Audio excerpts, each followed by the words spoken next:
Ayan, tingnan nyo naman. Nagsitubuan na naman. Ang mga damo, haba na. Try tayong maglinis ngayon. Ayan o, dumi ng aming bakuran. Aming kalat. Nag-winter, hindi namin nasikaso. Ayun o, nahulog pa nga yung fence namin. Papalitan natin yung fence. So ngayon, ano muna tayo? Dito muna tayo sa ayan o. Sobrang lakas ng hangin nung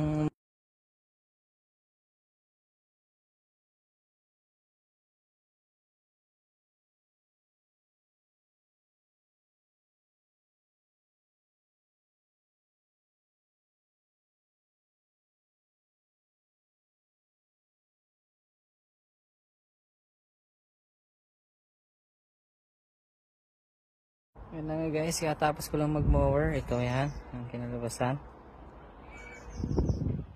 Ayan o. Ito lang muna ang putulan natin ang damo. Nilinis natin ng konti kasi umiyak na yung baby namin.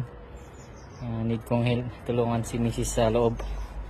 Kaya bukas na lang ulit. Mas ulit pag may pagkakataon maglinis. Maglilinis tayo. Ayan na nga guys.